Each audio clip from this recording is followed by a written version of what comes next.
buenos días.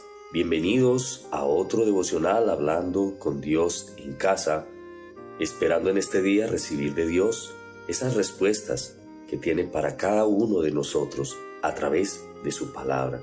Y les invito para que entreguemos este tiempo a Dios. Padre Celestial, Dios Todopoderoso, aquí estamos de nuevo. Otra mañana más, otro día más, mi Señor, dándote gracias por tu fidelidad para con nosotros. Y te pedimos que nos hables, que nos indiques cuál es el camino que debemos seguir cada día. Te lo pedimos en el nombre de Jesús. Amén y amén. Hoy con un mensaje que he llamado Mi identidad como cristiano. Y voy a basar este estudio en la carta de Pablo a los Filipenses, capítulo 2, versículos 5 al 11. Y dice: Haya pues en vosotros este sentir que hubo también en Cristo Jesús, el cual, siendo en forma de Dios, no escatimó el ser igual a Dios como cosa a que aferrarse, sino que se despojó a sí mismo tomando forma de siervo, hecho semejante a los hombres, y estando en la condición de hombre, se humilló a sí mismo, haciéndose obediente hasta la muerte y muerte de cruz. Por lo cual Dios también lo exaltó hasta lo sumo y le dio un nombre que es sobre todo nombre, para que en el nombre de Jesús se doble toda rodilla de los que están en los cielos y en la tierra y debajo de la tierra, y toda lengua confiese que Jesucristo es el Señor, para gloria de Dios Padre.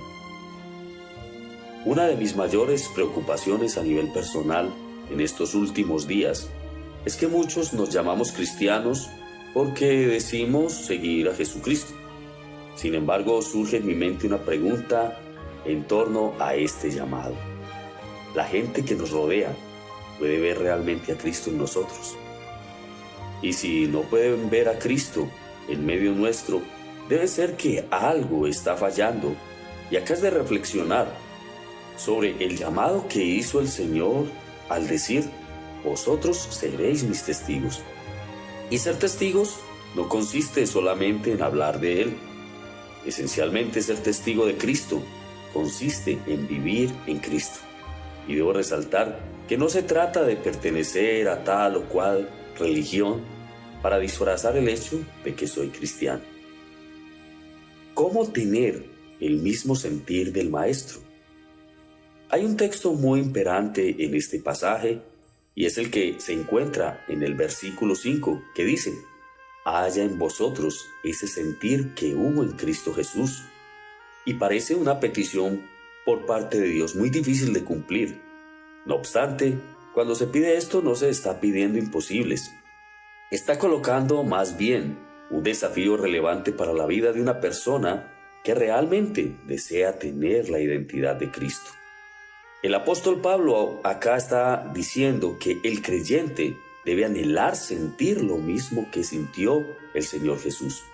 Está hablando de la entrega de nuestro Señor, de la humillación de Cristo, del desprendimiento personal de su posición, cómo siendo Dios Todopoderoso se despojó de su posición de privilegio para venir al campo de los hombres y ocupar nuestro lugar en la cruz del Calvario. Acá cabe resaltar que una de las cosas más primordiales para el cristiano es conocer la Biblia, pues la Biblia es la única norma de fe y conducta que realmente nos puede llevar a vivir una vida en Cristo. A veces le pregunto a personas que se llaman a sí mismos creyentes: ¿cuánto tiempo dedicas a leer la Biblia, la palabra de Dios? A lo cual me contestan: más bien poco. Y esto es una señal de que algo anda mal en su vida espiritual, pues la Biblia es el único motor para desarrollar la identidad de un creyente. Es decir, cuando un cambio espiritual se produce en el ser humano, es porque el Espíritu Santo aplica la palabra de Dios a esa vida y hace que una persona entienda cuáles son las demandas de Dios para él. Es entonces cuando confiesan su condición al Padre y reconocen a Cristo como su suprema autoridad. Es allí cuando se produce el anhelo de vivir conforme a la voluntad de Dios y comienza una nueva identidad como cristiano. En segundo aspecto, la nueva identidad. ¿Cuándo comienza realmente la nueva identidad para la vida de una persona? Debemos entender que la identidad con Cristo comienza en el momento de la unión del creyente con su Salvador, en el momento de su entrega y rendición al Maestro Divino.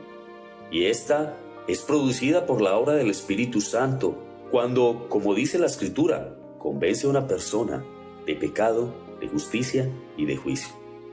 La salvación de la persona se produce cuando el pecador cree en Cristo y viene a Él reconociendo su estado pecaminoso y es convencido de que no hay nadie que se salve de otra manera. Es una salvación por gracia mediante la fe y el arrepentimiento. Es una salvación que solamente puede producirse en una persona cuando ha depositado su destino completamente en Cristo. Y la palabra de Dios es enfática al decir que no hay otra forma. Pero hay una cosa interesante, una evidencia que es muy notable, y es cuando una persona deposita su fe en Cristo. Es allí cuando se produce ese cambio espiritual, y se hace a través de la obra del Espíritu Santo de Dios, y este lo hace comenzando por unir a esa persona con Cristo para recibir una nueva identidad. Es hecho una nueva criatura creada en Cristo Jesús para buenas obras, las cuales Dios preparó de antemano para que viviera en ellas. Pero es de vital importancia entender que la obra es realizada completamente por el Espíritu Santo y no depende de ninguna obra humana, pues es Él quien coloca la semilla en el corazón de la persona para que empiece a dar fruto. Y leemos en Efesios capítulo 2, versículos 8 al 9. Porque por gracia sois salvos por medio de la fe, y esto no de vosotros, pues es don de Dios, no por obras, para que nadie se gloríe. Y ya para concluir, te invito, estimado oyente, a que analices tu vida y te preguntes si realmente tienes la identidad del cristiano, de la manera como lo demanda la palabra de Dios. Y si no te identificas realmente con Cristo, hoy es el día para que rindas tu corazón a Él, para que le pidas al Espíritu Santo que coloque en ti esa semilla inicial y así decidas realmente vivir bajo la voluntad de Dios. Padre Celestial, Dios Todopoderoso, gracias te damos por tu palabra, que es siempre sazonada con esa divinidad tuya, con esa misericordia y esa fidelidad para que nosotros caminemos en el sendero que tú nos has encomendado. Permite, Dios, que podamos realmente tener esa identidad de cristianos, vivir en Cristo, vivir en dependencia de tu Espíritu Santo, Dios, para caminar en tu santa y perfecta voluntad. Te lo pedimos, Dios, en el nombre de Jesús. Amén y amén.